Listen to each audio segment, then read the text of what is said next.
et inimloomusel üldiselt on sisse kodeeritud see väljakutsete otsimine. Minu jaoks on kõige raskem magamatus.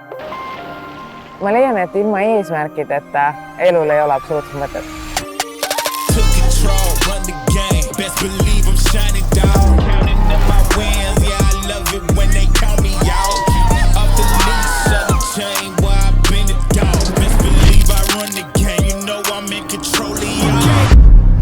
Eks ütle millal? Kas ma pean mingi tere ka ütlema või ei pea või? Okei. Üritus, igal asjal on tavaliselt mingi taustalugu, et selle jooksu taustalugu või sünnilugu läheb üle 15 aasta tagasi, kui kes teab, kes ei tea, on Ameerikas üks selline legendaarne jooks, mille nimi Hoot to Ghost, mis on selline sarnane teatejooks ja Nike, meie nii-öelda tööandja, on olnud selle jooksu üks nagu selline toetaja läbi aegade ja siin aastaid tagasi oli ka meie oma tiimil, üksikutel või tiimiliikmetel võimalus seal osaleda ja eks see on selline suur ja äge kogemus ja kui korra seal ära käisid, siis eks see jäi painama. Et me peame samasuguse asja Eestis ära tegema. Ja nii need knopkad seal kaardi peal liikusid, et siin on vahetuspunkt ja kust võiks alustada, kust lõpetada. Et võttis täpselt selline 10 aastat aega, enne kui siis selle teoks tegime. Kui oli üks selline otsustav otsus, kui ütlesime, et kuulge, teeme ära, et istusime autosse, sõitsime sõna otsus mõtles järgmisel hommikul Võrru või Aaniasse täpsemalt ja hakkasime seda trassi märkima, et õhtuks jõudsime Tallinnasse ja justkui oli trass paigas ja siis ei jäänud midagi muud üle, kui paari nädala pärast jooks ära teha.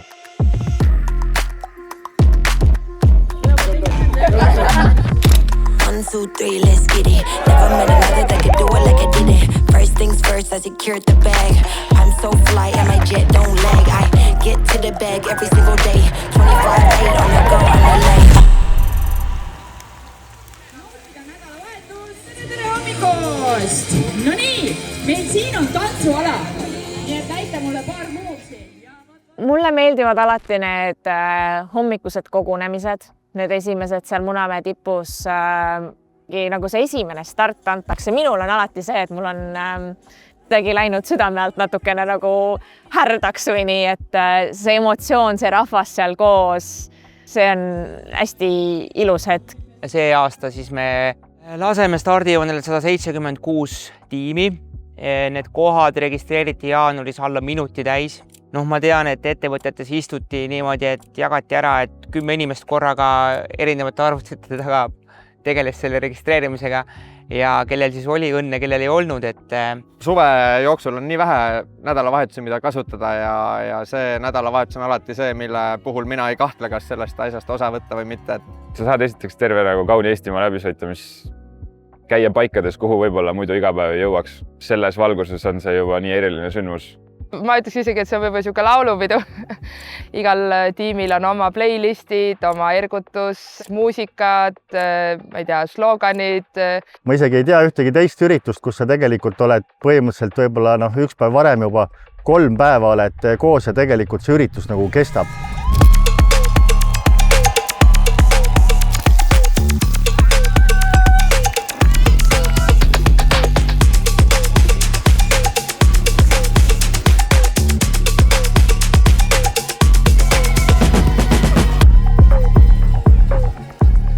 Kõige rohkem sinna tagasi viib just siuke 3-4 kuud enne selle ürituse toimumist siuke ettevalmistus, et ma ei kujutaks ette, et kevadel me viitsiks kõik niimoodi trenni teha või valmistuda mingiks asjaks koos.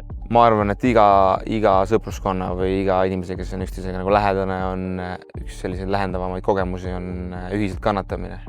Ja ma arvan, et kannatades sa näed iga inimese puhul ära tema nagu päris tõelise isiksuse ja oma sõpradega on alati väga nagu hea seda ühiselt teha, sest te lähete nagu sinna basic levelile, kus kõik vennad on täiesti mahladest tühjad ja Kui võttagi nagu firmaspordi aspektis seda sündmust, siis kui võib-olla kolleegidega nagu igat vaba hetke koos ei veeda, siis selline nädalavahetus seal joostes on kahtlemata nagu väga liitav, et minul just meeldivad need osad, kus jooksma ei pea, eks ju, et kus me ühiselt läheme La Dolce Vitasse, eks ju, sööme pastat, siis pikutame kusagil puu all, käime ujumas, et mulle meeldivad need osad sellest jooksust. See tunnetus, kuidas su töökaaslased või sõbrad sind raja ääres toetavad, siis sa juba saad aru, kui palju nad sind tunnevad esiteks ja teiseks, kui palju see annab edaspidi ka nende inimestega sellist connection'it. Nende 4 inimesega, kellega koos siis sa seal autos oled, et nemad on 48 tundi põhimõtteliselt see õhk, mida sa hingad, see tunne, mida sa saad. Sa oled õnnelik, sa oled rõõmus, sa oled vihane, sa oled kuri, sa oled kurb, sa oled väsinud, sul on kõik emotsioonid 0-100 koos nendega. Et meeskond see, keda sa ikkagist enda autosse või kellega koos ühte autosse lähed, et see valik tuleb väga hoolikalt teha. Nii et kui sa tahad teada, mis toimub ühes nagu autos, see on omaette. See on naiste auto, see on naiste auto. Aga tuju on hea. Error. Aga saia? Palun. Mida sa tegid? Kukkusin. No ma arvan, et meie number 1 eristumine on ikkagi see, et ei ole võistlus. Kui meie stardi protokolli süvitsi süveneda, siis seal on ikkagi väga palju neid nimesid, keda kuskilt mujalt stardi või finiši protokollist ei leia. Ehk seal on seltskond inimesi, kelle jooks on tipust toppini jooks on ainukene spordisündmus terve aasta jooksul. Ehk ma arvan, et see ütleb nii mõndagi. Nagu sa näed nii palju, kuidas erinevat viisi on võimalik seda üritus kogeda, et mõni täiesti kannatab, mõni on täiesti nagu rõõmupall, et kõike nagu seda mingit sellist nagu spektrumi eri otsi näha nagu nii lühikese aja vältel, nii suvalis kohas. Ütleks, et tiim mängib väga olulist rolli siin raja peal. Me jookseme alati tiimiliikmed koos ja kuidagi see eelkõige üksteise üles haipimine nagu seal jooksu ajavil, kui me oleme nagu enda tiimiliikmetega vaid rajal, aga samuti ka need teepunktid, mis tekitatakse ja kas meil on keegi ruupuriga või trummidega, mis on igasuguseid asju veel aastate jooksul on. Et see on see, et vahepeal lihtsalt samm nagu on nii raskeks muutunud, siis kui sa nagu näed neid kuskil nurga taga jälle, siis on see okei, ma suudan selle lõpuni teha, et ma teen selle ära, et ja tegelikult on ikkagist 10 aastat juba eelnevad aastad on näidanud seda, kuidas ka tavainimesed tulevad raja peale, raja äärde, nad annavad hapukurki, väiksed lapsed jooksevad suga kaasa, annavad morssi, nad teevad võileibasid, et põhimõtteliselt on see terve riik elab kaasa.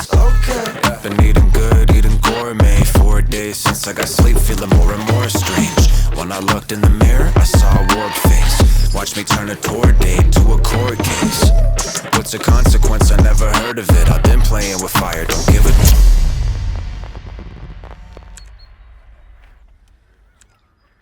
No ma võiks öelda, et sinna nõrgad ei lähe.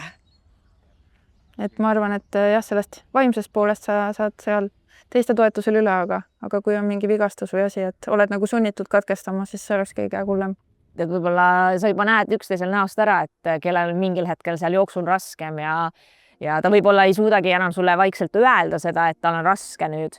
Oota, kui sa jooksed selle ühe korra ära näiteks on, siis tekib see heaolu hormoonid sul väga ei olla, siis läheb ju 4-5 tundi mööda, tegelikult hakkab see väsimus tekkima, sa pead uuesti minema. Ja siis see 3. kord juba, kui sa seal oled öö ära maganud, siis tuled sealt nagu püsti ja sa kõnnid algusest nagu niimoodi, siis mõtled, kuidas ma nagu jooksen, et siis see kokkuvõtmine, et ma pean uuesti minema. Sa tead, et sinu taga ootab kogu su tiim, et nemad tahavad ka ju jooksma saada, siis sa pead oma osa ilusti ära tegema, et ka teised saaksid ilusti rajale pingutama. No ja miks on, et inimene peab nagu läbi kuidagi pingutuste ja raskuste kuidagi tuleb see nauding, ma ei tea, kus juba Tammsaare kirjutab, et tee tööd, siis tuleb ka armastus või mingisugune nagu inimloomuses on see, et läbi selle pingutusele järgneb mingi heaolu.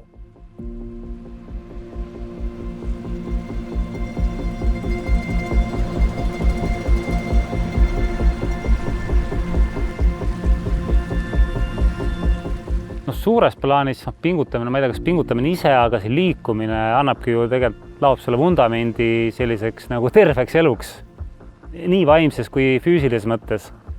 Et ongi see, et kui sa juba mingeid asju oled juba ära proovinud ja sa said selle tehtud, siis on see, et aga ma olen ju võimeline ka veel teisteks asjadeks. Praegu valin ise selle, et ma ületan ennast ja panen ennast ebamugavasse olukorda ja kas ma saan hakkama, aga kui mul peaks tulema see ka igapäevas elus, siis ma tean, et ma ei murdu nii kergelt. Need emotsioonid, mis sa sellest saad, need lihtsalt kannavad pärast niivõrd pikalt. Ma teengi trenni sellepärast ja selleks, et peale trenni istuda maha pingile, et oled endaga rahul, et oled endast andnud nagu seal trennis.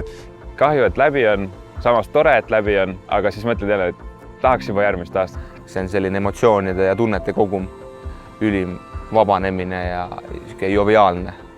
Ja muidugi see lõpp, kus sa jooksed oma tiimiga sinna finišisse ja seal on teised tiimid ka juba ootamas ja sa tegite ära nagu siukse töö lihtsalt.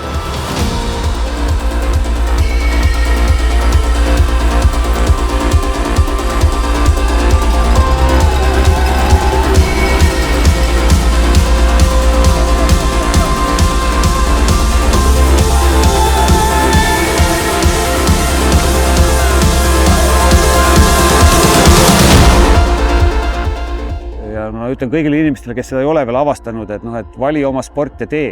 Selline hüüdlause, et kui sul on keha, siis sa oled sportlane. Ehk siis igaüks võib olla sportlane ja ma usun, et seda põhimõtet võiks kõik hoida.